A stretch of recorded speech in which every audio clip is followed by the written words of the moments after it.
Blink, un podcast de BBVA, con Reyes Pariente.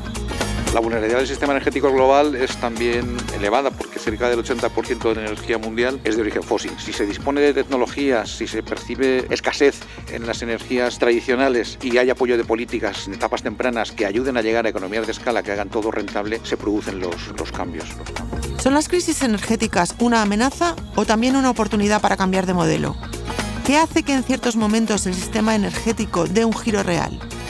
En este episodio de Blink exploramos cómo las grandes tensiones han acelerado la adopción de nuevas fuentes y tecnologías, marcando puntos de inflexión en la historia energética.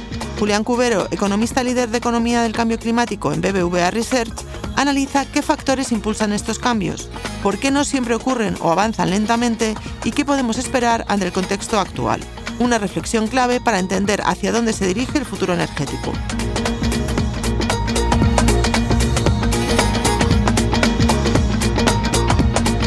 Blink. Hola Julián, un placer tenerte de nuevo aquí en Blink. Gracias por acompañarnos, bienvenido.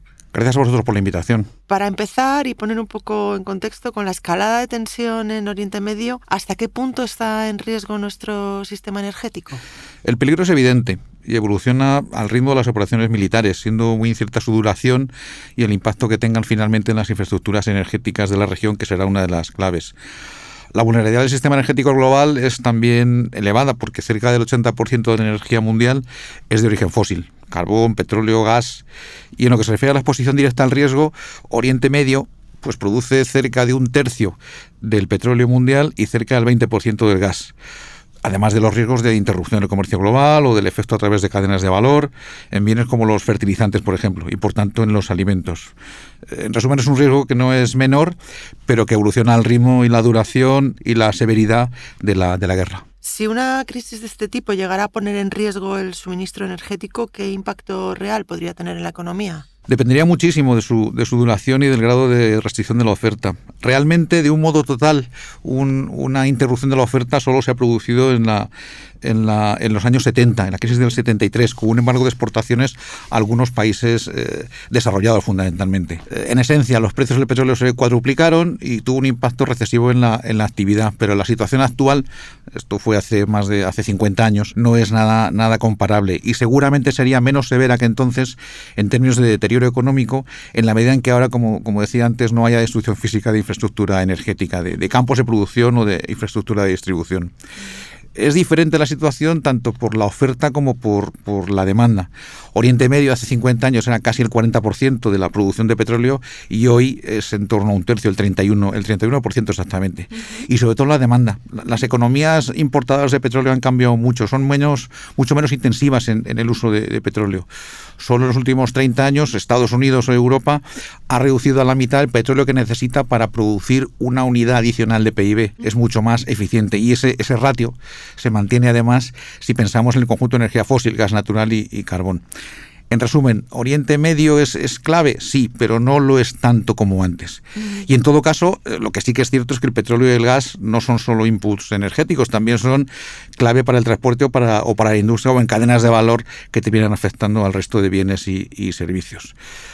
Con todo esto, pues la incertidumbre sobre la oferta es relevante, se propaga a través de cadenas de valor, primero con precios y desde luego con potenciales restricciones de cantidades que no estarían cerca de un escenario probable. Y ahora mismo, en lo que respecta a España, ¿cuál es el escenario que maneja BBVA Research? Pues depende del escenario que tengamos para la guerra en Oriente Medio. Desde luego, el escenario base sigue siendo un conflicto acotado en el tiempo y con impacto macro limitado también, aunque, como insisto, la incertidumbre es muy, muy elevada. En este escenario es cierto que el crecimiento global, el crecimiento mundial no sería especialmente afectado y podría mantenerse en torno al 3%, 3,2% en el 26 y en el 27. En España, en 2025, crecimos el 2,8% y prevemos que la expansión continúe, con aumentos del 2,4% tanto en el 26 como en el 27. Lo que está pasando con los riesgos geopolíticos es que están compensando las sorpresas positivas que hemos tenido en actividad y en empleo en la economía española. Donde se van a notar más es en inflación.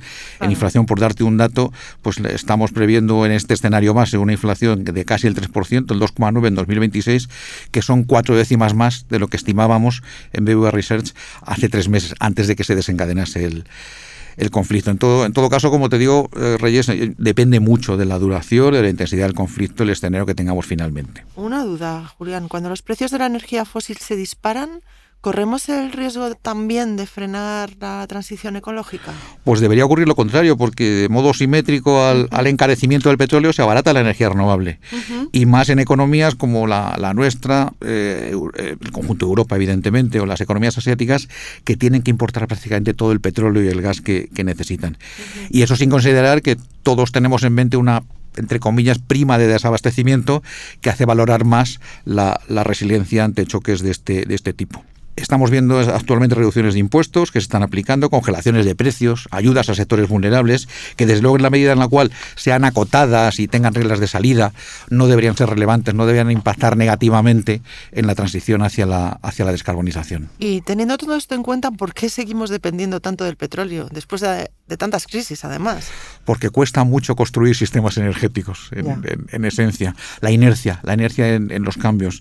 El sector energético en general, o incluso manufacturas, transportes, son sectores que requieren de mucha intensidad, muchas inversiones, capital, infraestructuras, planificación, largo plazo. Cambiar eso supone también plazos largos. Y todo eso sin considerar pues el hecho de que, por ejemplo, los vehículos de combustión interna, los coches, siguen siendo la parte dominante en muchas geografías. Los cambios se están produciendo rápidamente, lo vemos en las renovables, en el sol, en la producción solar, en la producción basada en viento, en energía, va muy rápido, pero va más lento por el lado de la descarbonización de la industria y del transporte. Requiere tiempo, requiere planificación, porque como te digo, son sectores muy intensivos en capital. Si miramos al pasado, ¿la historia nos da alguna pista de cuándo sí hemos conseguido cambiar el modelo energético? Pues al ritmo de las crisis, digamos que han tenido como efecto colateral, voy a decir positivo, la mirada o la inversión hacia otras fuentes de energía. Tras la crisis de los 70, tanto el embargo petrolero como la crisis de Irán de final de esa década, se desarrolló mucho la energía nuclear en los años 80. Desde mediados de los 2000 también se empezó a desarrollar rápidamente y cada vez más las energías renovables, gracias a la caída de costes. Es una combinación. Si se dispone de tecnologías, si se percibe escasez en las energías, digamos, tradicionales, y hay apoyo de políticas en etapas tempranas que ayuden a llegar a economías de escala que hagan todo rentable, se producen los cambios. Entonces, ¿cuáles son las vías por las que terminan influyendo estas crisis en el sistema energético? Resumiendo un poco lo que decía antes, yo creo que son 3. Primero, desde luego, el aumento de percepción de riesgo, la sensación de vulnerabilidad de que te puedes quedar sin petróleo o sin gas. Eso es un acicate a investigar en otras fuentes de energía. Desde luego, eso ayuda a redirigir, que es el segundo canal, redirigir la inversión y la innovación. Es más potencialmente beneficioso innovar e invertir en energías alternativas. Y desde luego necesitamos también, esta es la tercera vía, políticas que lo apoyen. Políticas de descarbonización que ayuden a que en las etapas tempranas de desarrollo las tecnologías puedan desplegarse rápidamente y llegar al punto de rentabilidad. Son las tres vías. Con todo esto que hemos hablado, ¿está cambiando también nuestra forma de entender la seguridad energética? Yo creo que sí, y no solo en energía, también la percepción de seguridad afecta al consumo del sistema económico. Hasta en el mundo viejo primaba la eficiencia, cadenas globales de valor, producción justo a tiempo, los precios y la disponibilidad. De un tiempo a esta parte estamos viendo lo contrario, que se prima la resiliencia, la resistencia a los choques y el tener disponibilidad de bienes y servicios. Se pasa de disponibilidad y precio a fortaleza y minimización de riesgos. Esto implica en energía pues apostar por la diversificación de fuentes, por desarrollo de capacidades locales y desde luego, como digo, por primar resiliencia y autonomía estratégica. Pues Julián Cubero, muchísimas gracias por acompañarnos hoy y aclararnos un tema que ahora está en la preocupación de todos. Muchas gracias. Gracias a vosotros. Sigue a Blink en las principales plataformas de audio y a BBVA en redes sociales.